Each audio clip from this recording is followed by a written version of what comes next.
अस्सलाम वालेकुम दोस्तों, दुनिया के एक नंबर की बेवकूफ जो कौम है वो हिंदू है, भारतीय हैं। इन्हें ये पता चल चुका है कि इनकी सरकार और मीडिया हर बात झूठ बोलता है और पाकिस्तान ने इन्हें पेला था, पाकिस्तान ने इनके त्यारे गिराए थे और वो खबर भी निकल कर सामने आ गई है। उसके बावजूद कुछ न कुछ लोग ये कहते हैं कि पाकिस्तान से हम जीते थे। लेकिन दोस्तों कुछ समझदार लोग हैं, वो कहते हैं कि पाकिस्तान ने आपको छोड़ दिया था। जैसे कि परवीन साहनी है, वो कहते हैं कि आपने फिर पाकिस्तान को छेड़ दिया तो फिर पाकिस्तान ये शुक्र करेगा कि उसे फिर मौका मिल गया और फिर वो आपको इतना बुरा मारेगा कि आपकी सोच होगी। दोस्तों आप खुद सोचें कि इस वक्त हमने पूरी दुनिया को अपने साथ कर दिया है। रूस भी हमारे साथ है, अमेरिका भी हमारे साथ है, चाइना तो हमारे साथ बिल्कुल पहले से ही है ही। अजरबैजान, तुर्की और ईरान भी पाकिस्तान के साथ खड़े हो गए हैं। तो ऐसा मौका पाकिस्तान को फिर कहाँ मिलेगा। और दूसरी बात यह है कि अब पाकिस्तानी कह रहे हैं कि इस बार मोदी सरकार, क्योंकि मोदी को ठोकने में और दोस्तों मोदी को मारने में पाकिस्तानियों को जो मजा आता है उसकी बात ही अलग है। और ये भारतीय भी बड़े सुनकर हैरान हो रहे हैं कि पाकिस्तानी चाह रहे हैं कि बार बार मोदी आए और फिर वो उसे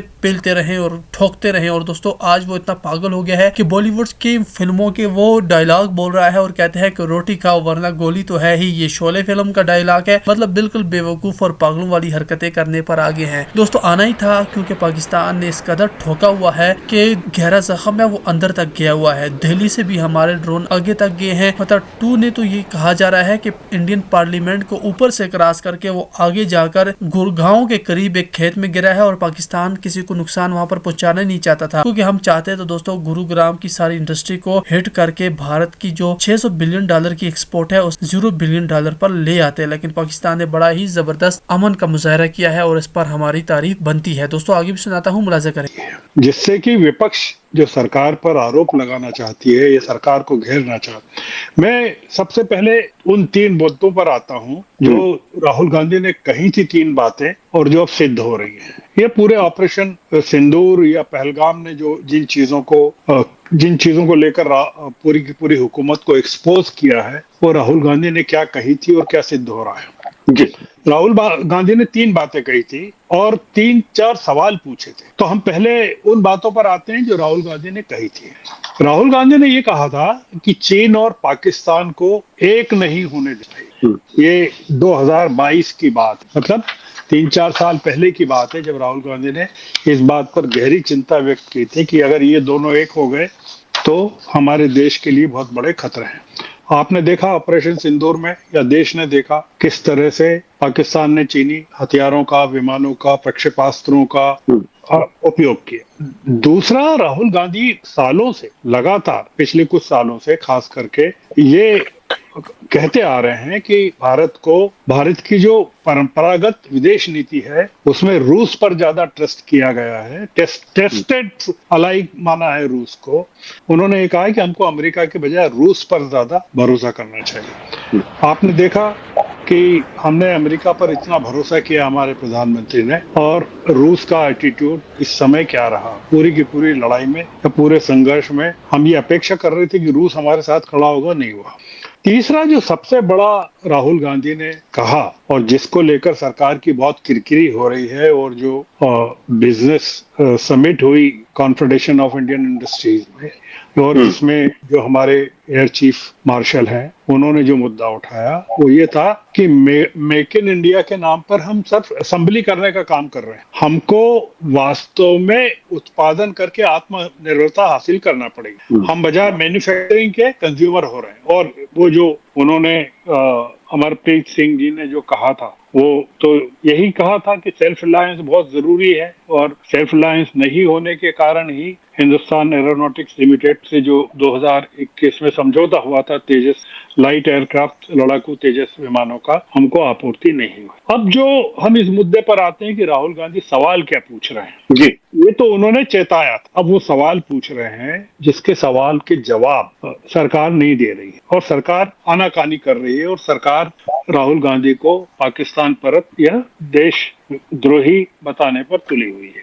राहुल गांधी ये पूछ रहे हैं कि पाकिस्तान के साथ या भारत के साथ पाकिस्तान जैसे देश को बराबरी पे क्यों माना जा रहा है। उन्होंने जो पूछा है, why has India been hyphenated with Pakistan, जो वो ये कह रहे हैं, मतलब क्या दोनों देशों की बराबरी की जा सकती है क्या, कि हम पाकिस्तान के साथ इस तरह से इस भाषा में बात कर रहे हैं जैसे वो हमारी बराबरी का है। दूसरा सवाल राहुल गांधी ने ये पूछा कि ये जो इतना बड़ा मुद्दा हुआ पहलगाम का और इतना ऑपरेशन सिंदूर हुआ, हमारे साथ या पाकिस्तान की भर्त्सना करने में या आतंकवाद के खिलाफ हमारी लड़ाई में कोई भी देश हमारे साथ खड़ा क्यों नहीं हुआ, ये उनका दूसरा सवाल। तीसरा सवाल उन्होंने ये किया कि ट्रंप को मध्यस्थता के लिए किसने कहा, क्यों मध्यस्थता की ट्रंप ने, अमेरिका ने मध्यस्थता क्यों की, क्या हमारी विदेश नीति ध्वस्त हो गई है, उनका ये कहना है कोलैप्स हो गई है विदेश नीति। अब इनके इन सवालों के जवाब सरकार के पास नहीं है, सरकार इन सवालों से बचना चाहती है। और जो आखिरी चीज है जिसका जिक्र आपने किया, जो विदेश मंत्री का एक वीडियो वायरल हुआ जिसके जरिए उनकी पूरी आलोचना हो रही है, पूरा का पूरा राहुल गांधी ने सवाल किया है, और उस वीडियो में विदेश मंत्री ये कह रहे हैं कि हमने पाकिस्तान को अपने ऑपरेशन सिंदूर के बारे में पूर्व से सूचना दी थी। हम सूचना इसलिए दी थी, हम ये बताना चाहते हैं कि हम केवल टेररिस्ट और आतंकी ठिकानों पर हमला करने वाले हैं। और फिर बाद में उन्होंने इस बात को दुख व्यक्त किया विदेश मंत्री ने कि पाकिस्तान ने हमारी सूचना का गलत उपयोग किया। और जब सवाल पूछे गए तब उन्होंने कहा कि नहीं, हमने पहले सूचना नहीं दी थी, ऑपरेशन सिंदूर के पहले उसके बाद दी थी। अब आप देखिए कि राहुल ने जिन चीजों को लेकर चेताया था, चेतावनी दी थी, क्या हुआ हमने देखा इस पूरे ऑपरेशन सिंदूर में। और अभी भी जिस तरह से हम देख रहे हैं, पाकिस्तान और चीन एक हो गए और अब उनकी दोस्ती लगातार बढ़ रही है। पाकिस्तान ने चीन के लड़ाकू विमान, मिसाइल, ड्रोन्स, तमाम चीजों का इस्तेमाल किया। और हम पूर्व में चर्चा कर चुके हैं कि चीन के विमानों का पहली बार परीक्षण भारत के खिलाफ चीन ने किया, जिनका अब वो सफलतापूर्वक उपयोग ताइवान के खिलाफ करेगा। दूसरा मुद्दा, लद्दाख में 2020 में घुसपैठ के समय से राहुल गांधी चीन के रवैये को लेकर आगाह करते रहे, बिल्कुल। और हमारे प्रधानमंत्री का ये नजरिया रहा है कि न तो कोई घुसा था, न घुसा है, न घुसेगा। अब हम देख रहे हैं कि चीन किस तरह से हमारे साथ धोखा कर रहा है या हमारे साथ हमारे मुकाबले पाकिस्तान को मदद कर रहा है। अब ये जो पूरा मुद्दा है, जो मैंने कहा कि मैन्युफैक्चरिंग के सेक्टर में जो हमारी विफलताएं हुई, जिसको आखिरी मुद्दा और जिसका मैंने जिक्र किया, राहुल गांधी क्या कह रहे हैं कि हमको मैन्युफैक्चरिंग में या घरेलू उत्पादन में या डिफेंस प्रोडक्शन में या हर एक चीज में, ड्रोन को लेकर जो उन्होंने एक बड़ा डेमोन्स्ट्रेशन दिया था कि आने वाले जमाने में ड्रोन किस तरह से पूरी की पूरे वॉरफेयर को संचालित करने वाला है, पूरी टेक्नोलॉजी को संचालित करने वाला है। अब हमने देखा कि जो इन्होंने कहा, अमरप्रीत सिंह जी ने कहा, और उसमें यही कहा कि हमको समय पर विमान नहीं मिले और तेजस जो मिलना चाहिए थे नहीं मिले, और ये घड़ी सेल्फ रिलायंस की है। और आपने जिक्र किया कि किस तरह से अरुण चौहान जी ने, सीडीएस ने, चीफ ऑफ डिफेंस स्टाफ ने सिंगापुर में रॉयटर्स और ब्लूमबर्ग के साथ बातचीत में इस चीज को स्वीकारा कि हमारे कुछ विमान गिरे हैं। उन्होंने संख्या बताने से इनकार कर दिया, उन्होंने कहा कि संख्या का महत्व नहीं है। अब जो चीज एक्सपोज हुई है वो क्या होगा, वो में दो तीन चीजें एक्सपोज हो गई है और जबरदस्त तरीके से एक्सपोज हो गई है। वो ये हुई है कि हम जो अपनी रक्षा तैयारियों को लेकर जिस तरह के दावे करते रहे कि हम किसी भी लड़ाई का मुकाबला करने में सक्षम हैं, वो पूरा का पूरा एक्सपोज हो गया। हमारा जो हम एक कमजोर राष्ट्र के तौर पर इस ऑपरेशन सिंदूर या पहलगाम के बाद से दुनिया की नजरों में आ गए। आपने सुना, देखा ही होगा कि कनाडा में जो G7 की मीटिंग हो रही है, शिखर वार्ता हो रही है, उसमें अभी तक हमारे देश पहली बार हो रहा है कि प्रधानमंत्री को आमंत्रित नहीं किया गया कनाडा के द्वारा। तो इसका मतलब ये कि ऑपरेशन ये मेक इन इंडिया के नाम पर विदेशों में जाकर जिस तरह की बातें प्रधानमंत्री करते थे, देश में करते हैं, वो पूरा का पूरा खोखला साबित हुआ इस पूरे के पूरे मामले। और आपने सुना, प्रधानमंत्री ने खुद ने जो भुज में भाषण दिया, उन्होंने क्या कहा कि हम सुई से लगाकर रंग की पिचकारी और आंखें, बारीक आंखों वाले गणेश जी तक विदेशों से मंगवा रहे हैं। इसका मतलब ये कि हमारी जो मेक इन इंडिया है वो फ्लॉप हो गई है।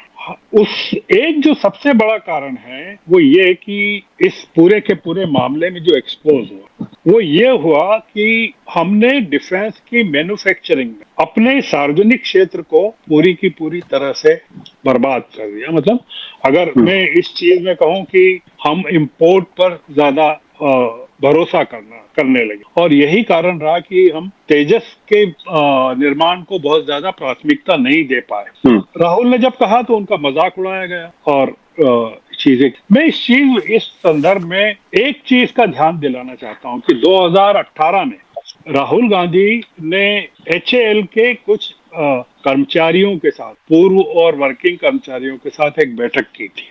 और ये वो वक्त था जब रफाल का समझौता हुआ, और रफाल का जब समझौता हुआ तब उसमें जो रफाल देने वाली कंपनी है उस पर कथित तौर पर दबाव डाला गया कि आप अनिल अंबानी को इसमें शामिल कीजिए, और ये बहुत बड़ा विवाद उस समय चला था। और अनिल अंबानी की कंपनी को 30,000 करोड़ रुपए कथित तौर पर दिए गए थे। उस समय देश की रक्षा मंत्री निर्मला सीतारमण थी, और उन्होंने ये क्वेश्चन उठाया था, निर्मला सीतारमण ने, कि जो HAL है जिसके बारे में हमारे एयर चीफ मार्शल ने मुद्दा उठाया है, उनकी कैपेबिलिटी के बारे में, इस कैपेबिलिटी में के बारे में मुद्दा उठाया था कि वो फ्रंट लाइन के जेट फाइटर्स का उत्पादन कर सकती है कि नहीं कर सकती है। राहुल गांधी की उस मीटिंग के अगर आप डिटेल्स निकाल कर देखें तो पता चलेगा कि HAL को एक एक पैसे के लिए तरसाया गया, उनको पैसा नहीं दिया गया, कर्मचारियों की तनख्वाह तक नहीं दी गई। और राहुल गांधी ने तब कहा था, जब ये अडानी ओन रिलायंस डिफेंस को लिमिटेड को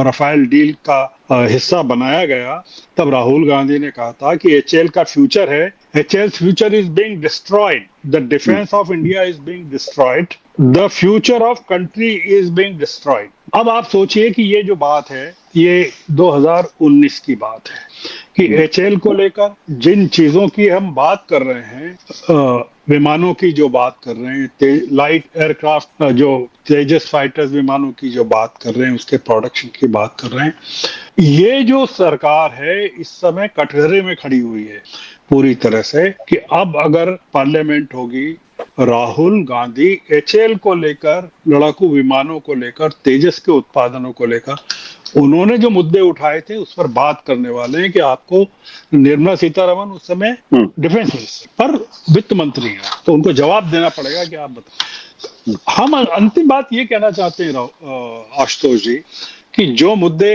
राहुल गांधी उठा रहे हैं 2018 से, मैं पूरा का पूरा ट्रेस कर रहा हूँ चीजों को, और अभी तक ऑपरेशन सिंदूर तक जिनको ट्रेस किया वो उठा रहे हैं। हमारे जो रक्षा के जो सेनापति हैं, सेनाध्यक्ष हैं, CDS हैं, या जो विदेश में जाकर कह रहे हैं कि हाँ गिरे हैं, और जो हमारे एयर चीफ मार्शल है वो ये कह रहे हैं बिजनेस समिट में हमारे प्रोडक्शन से। और अब एक ये बहस चल रही है कि डिफेंस के क्षेत्र में इंडिजिनस प्रोडक्शन का क्या करना चाहिए, इन्वेस्टमेंट का क्या करना चाहिए, कैसे बढ़ाना चाहिए, दूसरे देशों पर कितनी। मैं ये कंक्लूड करना चाहता हूं कि क्या हमारे एयर चीफ और हमारे CDS भी राहुल गांधी की तरह विपक्ष हो गए सरकार के लिए, जो कि सरकार के लिए चिंता का विषय हो सकता है कि अब वो भी खुले में आकर ये बात कहने से नहीं डर रहे हैं कि जिन कमजोरियों के कारण हमको पाकिस्तान के साथ इक्वेट किया जा रहा है, या हमको ऑपरेशन सिंदूर में जिन कमियों का या जिन चीजों का सामना करना पड़ा, मतलब जो इनिशियल सेटबैक जिसका उन्होंने CDS ने जिक्र किया 7 मई का इनिशियल सेटबैक का, वो क्यों हुए होंगे। तो हम आज की चर्चा इस चीज पर खत्म करते हैं कि राहुल गांधी को ये जो घेर रही है सरकार, ये निराशा में घेर रही है, और सरकार के पास राहुल गांधी ने जो चेतावनियां दी थी उनके और जो सवाल खड़े किए हैं उनके जवाब नहीं है। और अब हो ये रहा है कि देश की जनता उन्हीं सवालों को पूछ रही है सरकार। तो आप राहुल गांधी को तो देशद्रोही, पाकिस्तान परस्त बता सकते हैं, पर क्या देश के 140 करोड़ लोगों को भी देशद्रोही और पाकिस्तान परस्त आप बताना चाहेंगे? हम आज की बातचीत को इसी नोट पर